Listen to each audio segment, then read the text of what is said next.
Kenapa Dr. Richard Lee menunjukkan etika tidak baik kepada.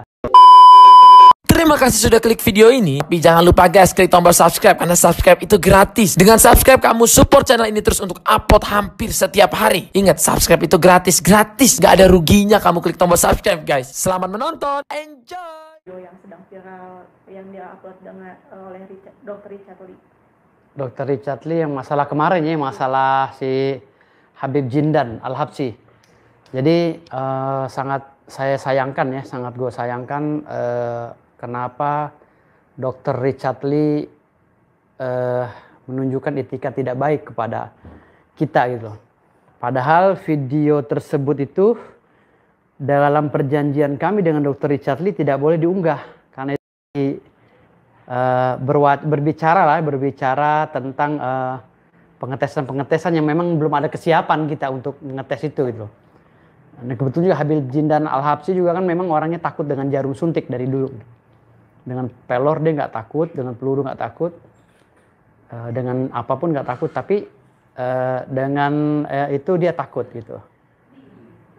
Oke, kenapa kan Jindan itu takut, tapi kenapa dia nantangin? Ya dia nantangin, kan dia bilang dia tuh hanya takut pada jarum suntik. Dia nantangin, bukan nantangin orang se-Indonesia, dia hanya nantangin si pesulap merah, Marcel Radival gitu. Terus bagaimana Bang dengan somasi kepada Dr. Richard Lee? Saya udah somasi tadi sore, somasi terbuka. Ya kita lihat aja hari ini. Kalau enggak ya kita mengkaji nanti, sekira deliknya masuk kita laporkan ke polisi. Kita rencana lapor ke Polda. Motifnya apa Bang? Ya undang-undang ITE. Gimana Bang, kita, bisa diceritakan Bang? Makanya kita pelajari dulu kan gini.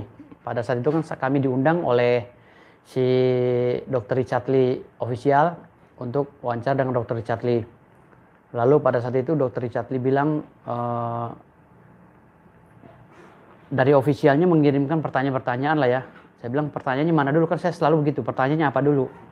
Mereka mengirimkan pertanyaan-pertanyaan lalu kami ya ini berkaitan dengan pesulap merah gitu kan. Lalu sesampai di sana ada semacam jedah ya, break ya.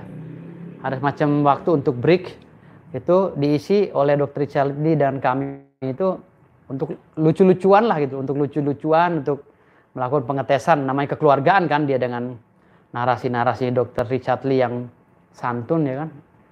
Itu ternyata lucu-lucuan itu settingan Dr. Richard Lee ya, untuk mengelabui kami gitu. Jadi tema yang dikasihkan kepada kami, materi yang dikasihkan kepada kami untuk membahas masalah pesulap merah dengan laporan kami itu, jadi ngabur kemana-mana. Makanya di video itu, salah satu video saya sempat protes gitu loh. Coba kita substansional gitu.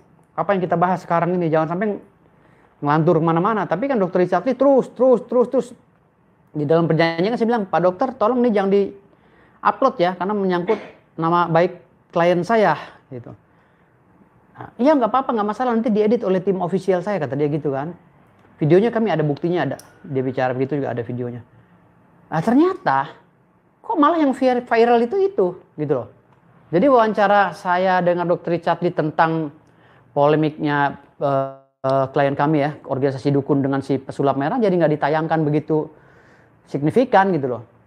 Malah yang muncul viral itu masalah Habib Jindan, masalah dia takut dengan jarum suntik gitu.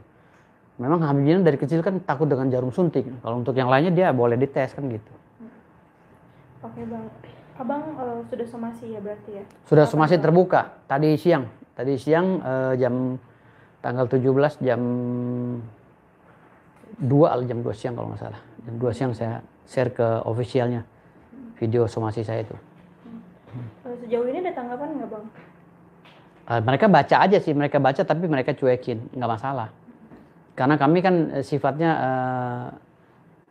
nanti akan menjadi pelapor ya, yang dirugikan. Jadi ditanggapi atau tidak oleh mereka sama seperti kami melaporkan pesulap merah gitu. Mau ditanggapi, mau berdalil apapun mereka, mau berdalih apapun si pesulap merah, kami bodo amat gitu.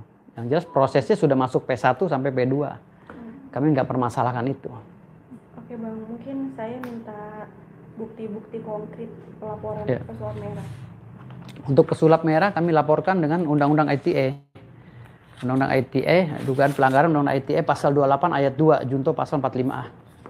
Ini laporan kami di Polres Metro Jakarta Selatan dan sekarang sedang bergulir.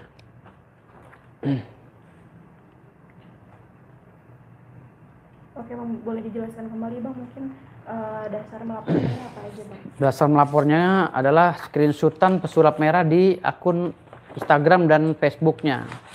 Nah, beliau berstatement seperti ini.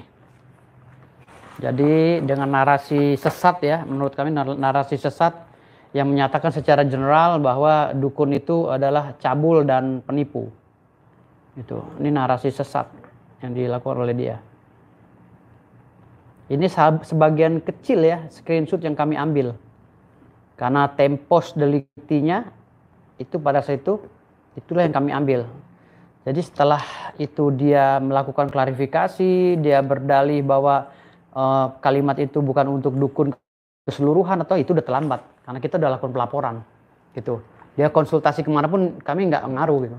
Artinya kami ngambil dari temposnya itu. Waktu yang saat itu dia melakukan kejahatan. Gitu. Abang ini diminta oleh siapa untuk melaporkan pesulap merah? Saya minta oleh organisasi dukun, organisasi dukun Indonesia, Persatuan Dukun Indonesia untuk melaporkan itu. Saya diberi kuasa oleh mereka dan memang saya kan di Kabiro Hukum Dukun Indonesia sejak dulu. Sejak zaman dulu saya memang sering menangani masalah perdukunan, gitu, kasus-kasus dukun. Mungkin pelaporan massal udah sejauh mana Bang? Kalau pelaporan massal rencananya sih kami kemarin rencananya mau confirm ya ke operasional bagian operasional Polres Metro Jakarta Selatan.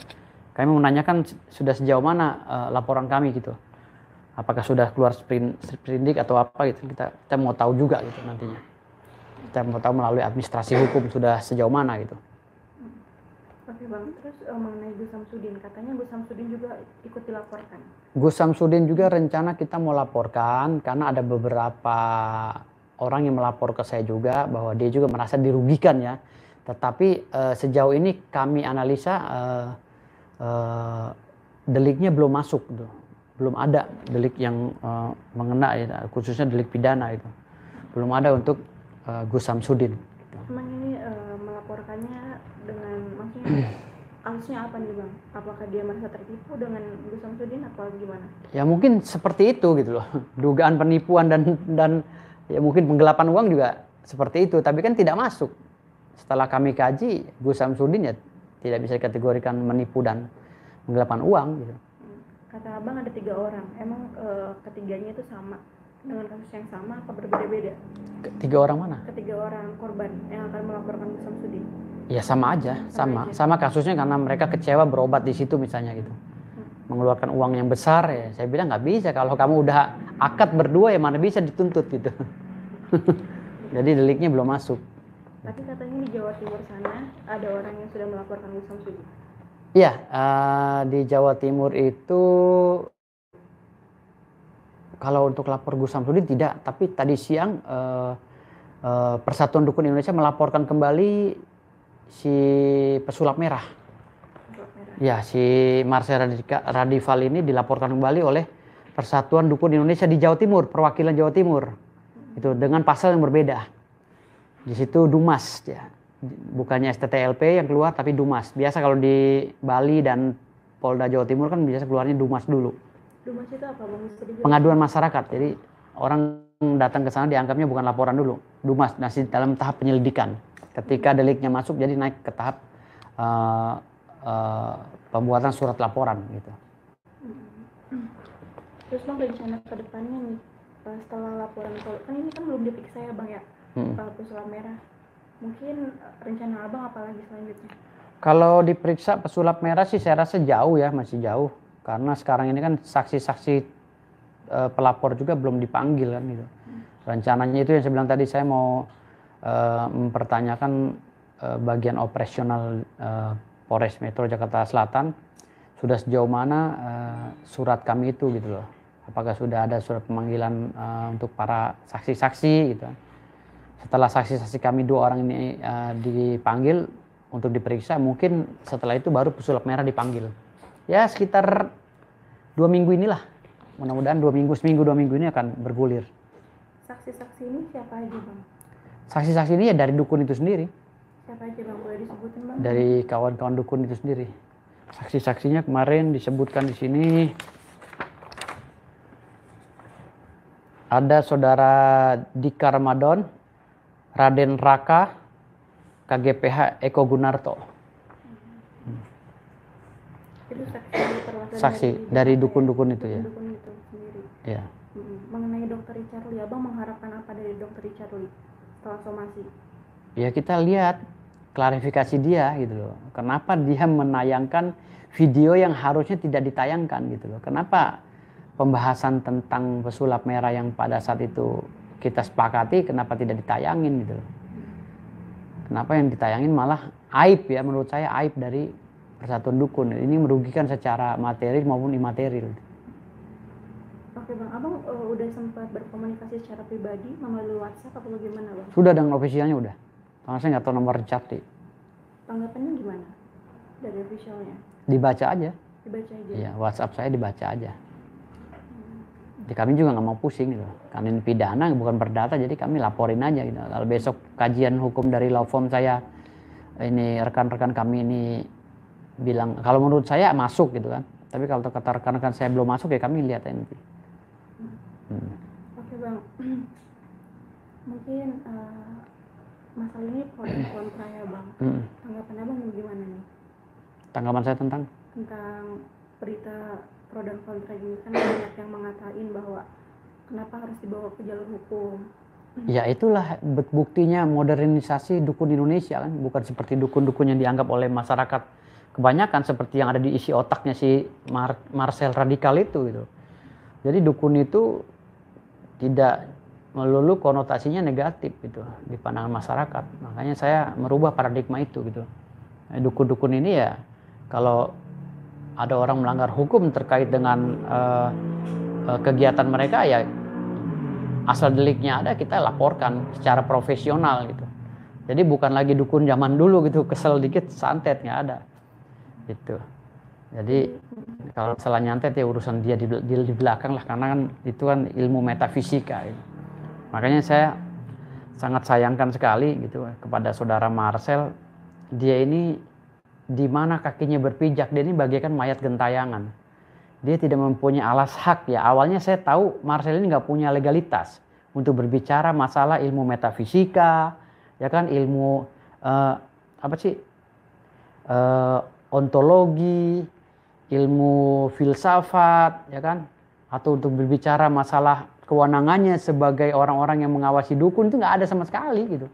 Namun kesini setelah dia menunjukkan dengan kebodohannya, kalau menurut saya dengan kebodohannya dia menunjukkan sertifikat reiki-nya itu, ya dia mengakui bahwa yang cabul dia, yang penipu dia gitu loh. Sertifikat reiki itu apa? Sertifikat reiki itu sertifikat yang dikeluarkan oleh lembaga untuk melegalkan seorang dukun atau ahli supranatural gitu. Karena di dalam Kamus Besar Bahasa Indonesia ini pemahaman tentang dukun itu penjabarannya ada 12 klasifikasi kan gitu. Ada dukun beranak, dukun urut, dukun patah, dukun terawang, dukun cenayang, ada dukun santet ya, ada dukun macam-macam dukun, 12 dukun gitu.